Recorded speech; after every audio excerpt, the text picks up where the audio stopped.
మీరు వ్యతిరేకమా వర్గీకరణకు? ఖచ్చితంగా వ్యతిరేకం. మరి వర్గీకరణకు వ్యతిరేకం మీ వాయిస్ అంతా వర్గీకరణ మీద ఉండాలా? నిన్న విజయనగరం వెళ్ళారు మీరు. విజయనగరం వెళ్ళినప్పుడు మీరు ఎస్సీ వర్గీకరణను మెయిన్ టాపిక్ చేసుకుని మాట్లాడకుండా రాజకీయంగా మాట్లాడారు. చంద్రబాబు నాయుడు గారు ఇది చేశారు, ఇది చేశారు, 6 గ్యారెంటీలు అన్నారు, ఏం చేయలేదు, చెయ్యలేడు కూడా. ఇవన్నీ ఎందుకు? ఎస్సీ వర్గీకరణ మీద అవగాహన కల్పించాలి, ఎందుకు చెయ్యకూడదు అని మీరు టాపిక్ తీసుకోవాలి. రాజకీయ సభ కాదు కదా అది, ఒక కుల సభ అది. మీ మాలలంతా కూడా వర్గీకరణ వ్యతిరేకంగా ఉన్నారు. వారిని చైతన్యపరిచే సభ, మీ వాయిస్ వినిపించే సభ. ఒక దాంట్లో ఈ రాజకీయాలు ఎందుకు? చంద్రబాబు గురించి దాని గురించి రాజకీయాలు ఎందుకు? అదే గొప్ప గొప్ప విషయం అది. వీళ్ళిద్దరిని కొట్టుకొనిచ్చి వీళ్ళని ఎదగనివ్వకుండా చేయాలని వీళ్ళ స్కీమ్స్ని మర్చిపోయి ఏ స్కీమ్ని కూడా వీళ్ళు మాట్లాడకుండా చేయాలని చేస్తున్న ఎత్తుగడే ఈ వర్గీకరణ. కరెక్ట్ లేదండి. అదే నేను చెప్పనివ్వండి. మీరు క్వశ్చన్ వేసారు, నేను చెప్పనివ్వండి.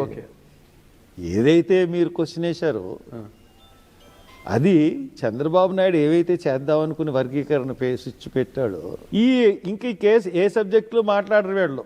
వీళ్ళు కొట్టుకు చేస్తారు. వీళ్ళ వర్గీకరణ మీద మాట్లాడతారు, వీళ్ళకి వర్గీకరణ కావాలంటారు, వాళ్ళ వర్గీకరణ వద్దంటారు. వీళ్ళ తల్లికి వందనం స్కీమ్ కాడి నుంచి ప్రతి స్కీమ్ గురించి మనం ఎత్తేయచ్చు. ఈ సంవత్సరానికి ఇది లేదని చెప్పేసి ఎత్తేసాడు. అంటే అసలు మూలాలు స్కాలర్షిప్స్ కానీ లేకపోతే ఇవన్నీ కూడా కంప్లీట్గా ఎగ్గొట్టాలని ఒక ప్రయత్నం చేస్తూ ఉన్నాడు. ఎస్సీలను దెబ్బతీయాలని ఒక ప్రయత్నం చేస్తూ ఉన్నాడు. అది జాగ్రత్త పడండి. ఇది చంద్రబాబు కుట్ర, మన మధ్య గొడవ పెట్టి ఇతను చేస్తున్నాడు కాబట్టి నేను రాజకీయ విమర్శలోకి దిగాల్సి వచ్చింది. మరి చంద్రబాబు గురించి మాట్లాడుతున్నారు మీరు. దీనికి మెయిన్ వర్గీకరణ కోసం పట్టుబట్టిన మందకృష్ణ మాదిగ గారి గురించి ఎందుకు ఏ రోజు ధైర్యంగా మాట్లాడరు మీరు? నాకు ఆ స్థాయి కాదండి. అంటే మీకన్నా పెద్ద స్థాయి ఆయన మందకృష్ణ మాదిగ గారా? మందకృష్ణ మాదిగ గారి కన్నా మీరు పెద్ద స్థాయా? ఆయన చాలా పెద్ద స్థాయిలో ఉన్న వ్యక్తి, నేను చాలా చిన్న స్థాయిలో ఉన్న వ్యక్తిని. కాబట్టి అంత పెద్ద స్థాయి వాడి గురించి మాట్లాడడం నాకు ఇష్టం ఉండదు. స్థాయిలతో సంబంధం ఏమి? సబ్జెక్ట్ మాట్లాడాలనుకున్నప్పుడు నాకు సబ్జెక్టు వర్గీకరణ సబ్జెక్ట్ అయినప్పుడు వర్గీకరణ మీదే మాట్లాడతాను తప్పితే నేను వ్యక్తుల గురించి మాట్లాడడం ఎందుకు?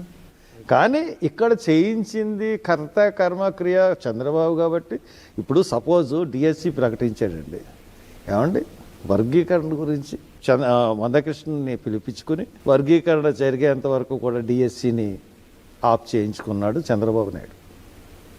వర్గీకరణ చేసేంత వరకు డిఎస్సి ఇవ్వకండి అంటే దాని ఉద్దేశం డిఎస్సి లేకుండా గడిపేయాలి. ఇప్పుడు వర్గీకరణ మీద తీర్పు వచ్చిన తర్వాత ఎంత స్పీడ్గా ఉండాలండి? లేడు. ఈ వర్గీకరణాన్ని పెట్టుకుని చాలా జాగ్రత్తగా అతను మెల్లిగా దీన్ని గడిపేయాలి. డిఎస్సి ఉండదు, జాబ్ రిక్రూట్మెంట్ ఉండదు, బ్యాక్లాగ్ పోస్టులు ఉండవు. ఎస్సీలని ఇంకా తొక్కేయాలన్న ఒక దుర్బుద్ధితో చేస్తున్న కార్యక్రమం కాబట్టి నేను చంద్రబాబు నాయుడిని టార్గెట్ చేసుకున్నాను తప్పితే మందకృష్ణ ఎవరు? Mandakrishna is nothing. మందకృష్ణ ఏముంది? చేయించకూడదు కదా, అంతాను చేసేకూడదు ఏముంది? ఆయన డిమాండ్ మేరకే కదా వీళ్ళు చేస్తున్నారు. ఆయన డిమాండ్ మేరకు చేసిన ఇప్పుడు చూసారా, నేను నిన్న మీటింగ్ ఇంకోటి చెప్పాను, మాదిగలు ఎప్పుడు కూడా రాజ్యాధికారం గురించి పాకులాడరు, రాజ్యాంగ హక్కుల గురించి పోరాటం చేయరు, దళిత బాధితుల గురించి మాట్లాడరు. వాళ్ళకు మాట్లాడే అంశం ఒకటి వర్గీకరణ. మాలలు అలా కాదు. మాలలు రాజకీయ అంశాలు మాట్లాడతారు, రాజ్యాధికార హక్కుల గురించి మాట్లాడతారు, రాజ్యాధికారం గురించి కూడా మాట్లాడతారు. కాబట్టి మాలల వల్ల వాళ్ళకి ప్రమాదం, మాదిగల వల్ల ప్రమాదం లేదు. కాబట్టి వాళ్ళని వెనక నుంచి నడిపిస్తూ ఉంటారు. ఎప్పుడు దళితుల గురించి, దళిత సంక్షేమం గురించి, వాళ్ళ గురించి మాట్లాడుతుంటారు కదా మీరు.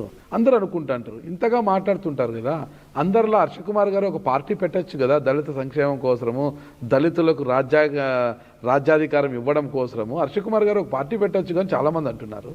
పెట్టచ్చు, పెడతానేమో. ఓకే, ఇంకా 64 ఏళ్ళు దాటిపోతున్నాయి. ఏమండి వయసుతో నిమిత్తం ఉంది పార్టీ పెట్టడానికి. ఇంకా అంత ఇప్పుడు ఎంత నరేంద్ర మోడీ వయసు ఎంత అండి? బాగా యాక్టివ్గా ఉన్నాడు కదా నరేంద్ర మోడీ వయసు ఉంది. మరి నేను యాక్టివ్గా నిన్న 800 కిలోమీటర్లు ప్రయాణం చేసి వచ్చాను. వెహికల్లో ఏసీ వెహికల్లో కూర్చొని పోయొచ్చారు. అదే పాదయాత్ర కాదు కదా. అంతే 800 కిలోమీటర్లు కూర్చుని ప్రయాణం చేయడం అంత ఈజీ అనుకుంటున్నారా?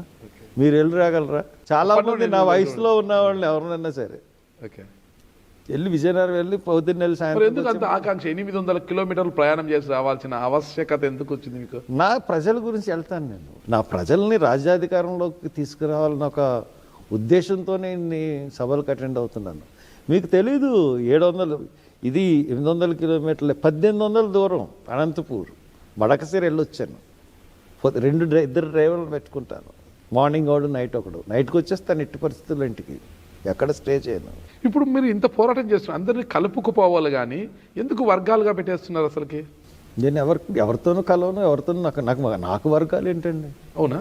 మరి ఎందుకు నిన్న విజయనగరం మీరు వెళ్ళారు, మీరు ఇంకొక ఆయన కాంబ్లే ఏదో పేరు ఆయన వెళ్ళారు, మరి మాజీ IRS అధికారి దేవి ప్రసాద్ గారు ఆయన మీరు వస్తున్నారని తెలిసి ఆయన డ్రాప్ అయ్యారు, ఆయన రాలేదు విజయనగరంకి. కేవలం మీరు వస్తున్నారని ఆయన భార్య కూడా ఉప్పులేటి కల్మల గారు పామర్ ఎమ్మెల్యేగా చేశారు వైసీపీ తరఫున.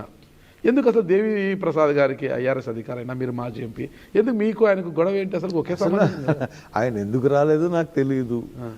ఆయన పేరు కూడా పేరు వేసినట్టుగా ఉన్నారు. ఇప్పుడు బాధ్యత ఉండదు. ఇప్పుడు ఆయన్ని అందరూ కలిపి ఒక జేఏసీ కింద ఫామ్ చేసుకుని ఆయన ప్రెసిడెంట్ కింద పెట్టుకున్నారు. దాంట్లో నా పాత్ర ఏమీ లేదు. నేను పూర్తిగా మద్దతు ఇచ్చాను. వాళ్ళు గుంటూరులో మీటింగ్ ఆర్గనైజ్ చేసుకున్నప్పుడు నేను పూర్తిగా ప్రచారం చేశాను.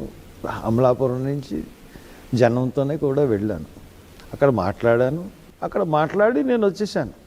దాని తర్వాత 2-3 సార్లు ఫోన్లో మాట్లాడుకున్నాం. మీరు చెప్తూనే తెలుస్తుంది నేను ఉంటానని. ఆయన రాలేదన్న విషయం మీ ద్వారానే తెలుస్తుంది తప్పితే ఆయన ఎందుకు రాలేదన్న విషయం నాకు తెలియదు. ఆయన రాకపోతే నాకు సంబంధం ఏంటి? నేను వర్గాలని ఏం చేస్తాను? నేను ఖచ్చితంగా ప్రభుత్వాలను తిడతాను. మరి IRS ఇప్పుడు ఒక పోరాటంలో దిగినప్పుడు ప్రభుత్వాలను తిట్టాల్సిన అవసరం ఉంది. ఏ ప్రభుత్వం అయితే మనకు అన్యాయం చేస్తున్నాయో అన్ని ప్రభుత్వాలని ఖచ్చితంగా తిట్టాల్సింది పరిస్థితి ఉంది. ఈ రాష్ట్రంలో అన్ని పార్టీలు, ఒక టీడీపీ కాదు, జగన్ పార్టీ, వైఎస్ఆర్సీపీయే కాదు, కమ్యూనిస్టులు అందరూ, పవన్ కళ్యాణ్, బీజేపీ, అన్ని పార్టీలు వర్గీకరణకి సపోర్టు. అన్ని పార్టీలు సపోర్ట్ చేస్తున్నప్పుడు ఆ పార్టీలను తిట్టాలి. ఆ పార్టీల మీద యుద్ధం ప్రకటించాలి. ఆ పార్టీలతో ఢీకొనే శక్తి ఉండాలి లీడర్ కన్నా వాడికి. అంతేగాని అది కాకుండా చేయడం అన్నది కరెక్ట్ కాదు. కానీ ఉప్పులేటి దేవప్రసాద్ గారితో నాకు మట్టుకు మీరు చెప్తున్నది నాకు కొత్త సబ్జెక్టు. నిజంగా చెక్ చేసుకోండి. అయితే మీరు వర్గీకరణ మీద ఎంత వ్యతిరేకంగా ఉన్నారు కదా, ఒకవేళ ప్రభుత్వం నిర్ణయం తీసేసుకుందనుకోండి, ఓకేనా, వాళ్ళ ఏవేసిన కమిషన్ రిపోర్ట్ ఇచ్చిన తర్వాత, నివేదిక ఇచ్చిన తర్వాత వర్గీకరణకు చేసేది అనుకోండి, ఏంటి మీ స్టాండ్ ఏంటి? మీరు ఏం చేస్తారు? నేను స్టాండ్ చెప్తున్నాను కదండి. పార్లమెంట్లో చర్చ జరిగితే అయిపోయింది. పార్లమెంట్లో చర్చ జరగదు. రాష్ట్రంలో మీ రోల్ ఎలా ఉండబోతుంది? నా రోల్ ఎప్పుడూ మీకు తెలిసిన రోలే. ఎవరికి ఆపతుంటే వాళ్ళ దగ్గరికి వెళ్తాను, వాళ్ళకి ఆపద బాంధవులుగా నిలుస్తాను. దీంట్లో కమ్యూనిటీ సంబంధం లేదు. ఎవరికి ఆపద కలిగినా, ఎవరికి ఏం జరిగినా వెళ్తాను, వాళ్ళ తరఫున పోరాటం చేస్తాను. అవతల వాళ్ళు ఎవరైనా సరే నాకు సంబంధం లేదు. సుమన్ టీవీలో మీ పర్సనల్ అండ్ బిజినెస్ ప్రమోషన్స్ కోసం కింది నెంబర్కి కాంటాక్ట్ చేయండి.